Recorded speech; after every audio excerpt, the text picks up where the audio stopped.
Hi everyone. Today we have a very special guest with us, Mr. Hamza Rathore. He is known for his inspiration journey, profession, excellence, and the impact he has made in his field. In this conversation, we will dive into the experiences, his mindset, and the lesson he has learned along the way. Hamza, thank you so much for joining us. It's truly an honor to have you here.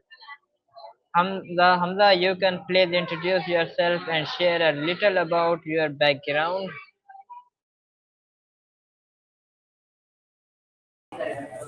Of course. Hello, everybody. My name is Hamza Rathore, and I am a communicator, but at Rahan School Kurangi campus. So, what does a communicator specifically means? It basically means that I get rid of the shyness of kids and I improve their English proficiency, so they can speak in English a lot better. So nowadays, kids cannot speak in English at Rehan School. So that's why I'm here to prove their English. So they can come up to me, talk to me, and yeah. Okay. You won a gold medal by defeating participants from 299 countries. How did his incredible journey begin?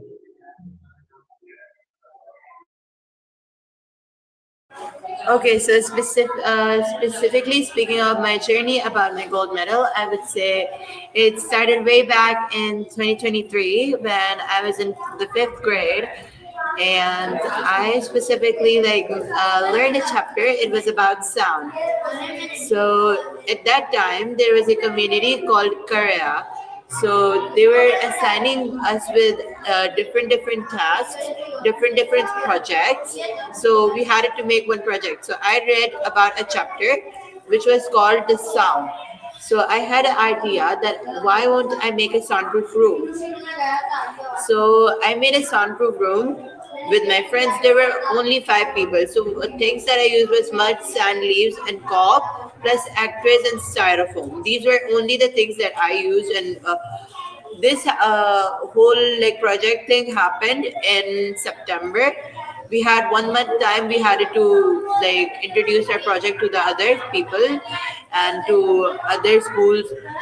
So first, this whole you could say uh, the whole project started in 2023. We showed it to others. It was in Pakistan first of all with you could say a lot of different campuses of what do you call it, the educator, yeah. So after that we went into the you could say nationals. Now it is actually the second one, means the second last, and then in the first one we genuinely got first place. Okay, then when we went into the second level, we got second.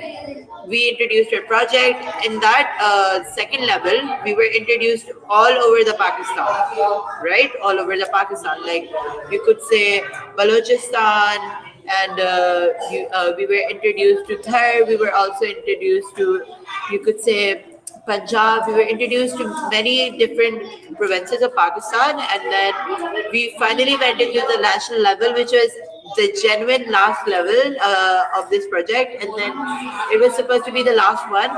We presented our project to them, and then we also got first place in that. First we got first, then in the second one we got second, and in the third one we genuinely got first place. We weren't expecting that. After a few days later, we get a call from, you could say, the Korea event, and they were saying to our school that these guys have genuinely made it to the international level. The international level in our educators' history, nobody has made it to there in the international level. In the educators' 25 years of history, we went in the international level. And then I introduced my project to Americans in front of them. I showed my project, and then I told them that this is a soundproof room. How did I made it, and what things that I used in it? I told them about it, and I was super duper excited. But one thing I did was a Garoor thing called Garoor in Urdu. If we specifically do Garoor in our lives, we never ever make up. You know, we can lose a thing, we can gain a thing. So yeah, I did a little bit of Garoor, you could say greediness, So yeah, I did a little bit of greediness, and I was like, I would win. My English is good, so I started hesitating in the middle. But after a few months, we did made it into the level, and then after there was a whole fashion show called the Jimmy Choo Fashion Show. It happened in like Indonesia, so they stopped that, and there were over 189 countries whom I bet. Okay, so I beat all of those countries to get a gold medal. They announced all of the winners one by one and one by one. Then came the first place, which was supposed to be the first place, and then we got the gold medal. And they called my name up the Rathore. Tala and his friends won a gold medal, and I was super duper excited. I went to prayer. I was super duper happy, and yeah, that was my journey. I'm super duper happy now. Oh wow, what a great journey, bro. Okay.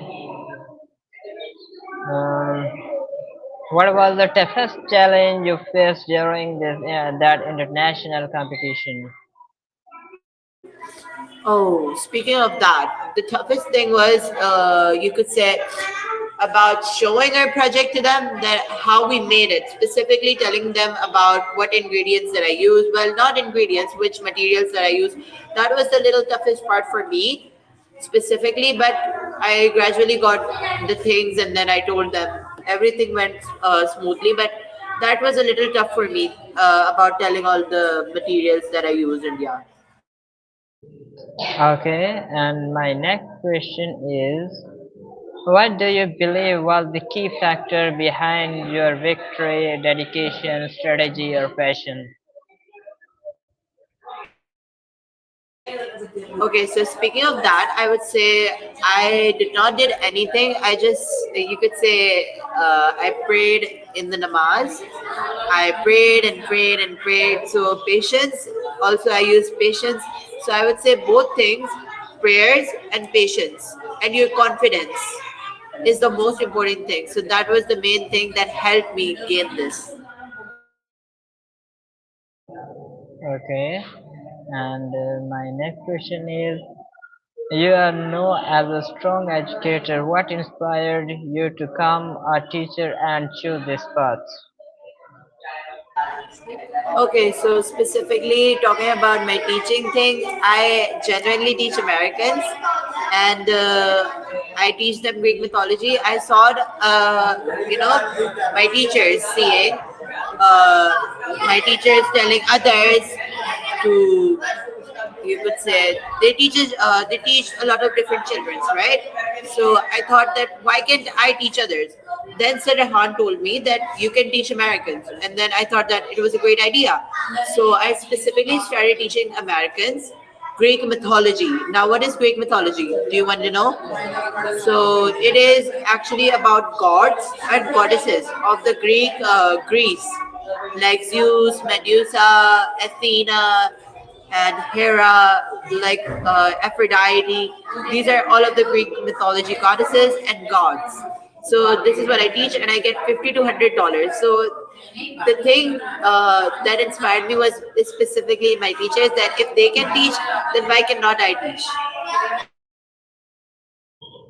Wow, this is inspiring. And my next question is, what changes have you brought to student English skills since joining Rehan School as a communicator? Can you please repeat your question? Yeah, sure. What changes have you brought to students English skills since joining Rehan School as a communicator? Speaking of the changes, I think my English is getting better and better. And about the students, right? I would say I thought that I could become a communicator by my 12. So I specifically came to Rehan school, and then I started communicating with kids. And Sirhan also said that if you want to communicate, you can be a communicator. And so yeah, it is just like a facilitator, but I'm not a facilitator. So yeah, so I just communicate with kids. I get rid of their shyness, and then get rid of their, unbuilt confidence, and make confidence. So yeah, there are a lot of kids who are happy with me, who are trying to speak with me, and this is something that I really wanted from the kids that I'm teaching. So I'm super duper happy. Oh wow. Okay, and my next question is, can you share a real story of student who English improved because of your teaching? Can you repeat your question? I cannot hear you. Yeah, sure. Can you share a real story of a student whose English improved because of you teaching, your teacher? Oh yeah, I can. I had a specific student named Abdullah. Abdullah. Now, this kid was actually, he was like shy and he didn't love to be in front of cameras. So I get rid of his shyness. I built his confidence. I always encourage him that you can speak English just like me. I'm a commentator. If I can speak English, why can't you speak English? So I made it his confidence. I built his confidence and I did every single thing that I can do, and now he's on this stage that he can speak by his own. So yeah, that's the true story. Okay. My next question is, as a communicator, what unique technique do you use to help children improve their English effectively?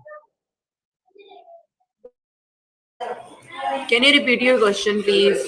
Where I'm sitting, there's a lot of noise, so that's why.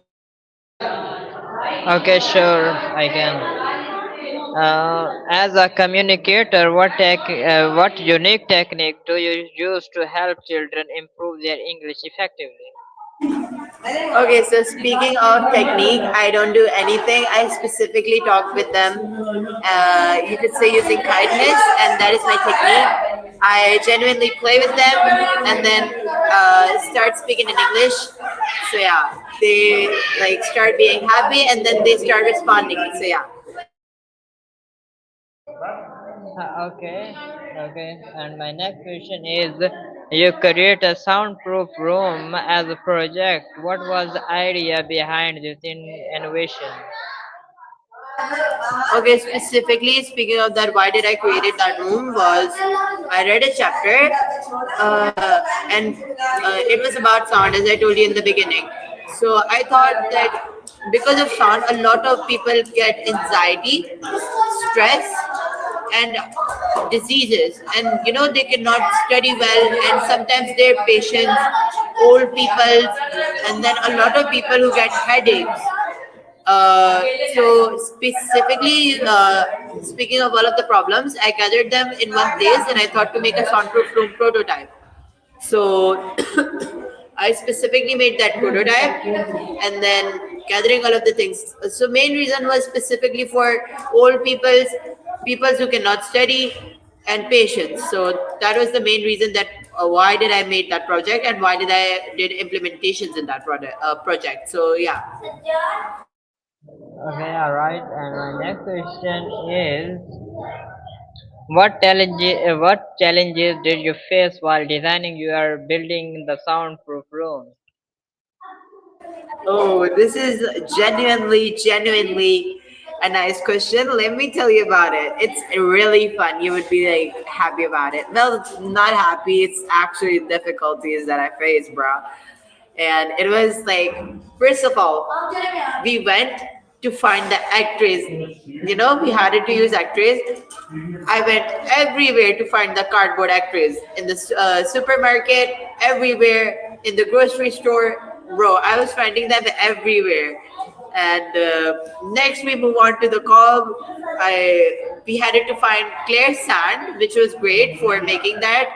So I went everywhere, searching grounds, searching different places. Then I bought sand, specific sand, okay, from our nearest beach. If you know Cebu, it is our beach. Okay, so yeah, I specifically gathered the sand from there and then I filled it between our room. And then we collected the leaves. Collecting the leaves was the hardest part because I had to climb the tree, collect all of the trees leaves, and then just stuff it in. So yeah, that was the hardest part for me. So yeah, these were the difficulties that I faced. Okay, you face very difficulties. And okay, my next question is, how do you think your soundproof room project can improve the education system in schools? Because it's a sound because it is about science, so is it gives us knowledge that how does this gives us the knowledge that that is the main reason. So if I bring it in front of you guys, it would be speaking of the patients. It is this thing also comes in science because we're talking about the sound, right? So we are specifically talking about the soundproof room. It is also a project based on science. So I made it, I implemented, and, and then I showed it to the world. And I told the kids how did I made it, how the science was used in it, and how did I did calculations, and what purpose is it used for in science. So yeah, it does makes a good education thing. Okay, this is good one. And my next question is, what motivates you every day to keep working hard and helping students' growth?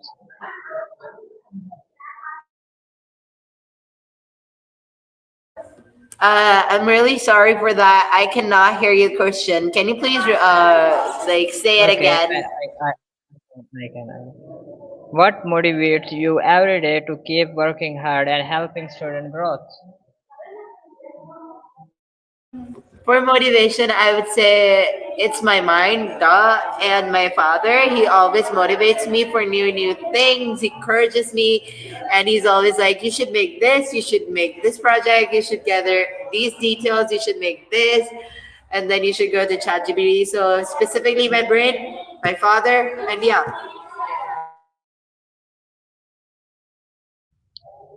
Okay, and my next question is, what are your future goals? Do you plan to open an English academy or launch online teaching?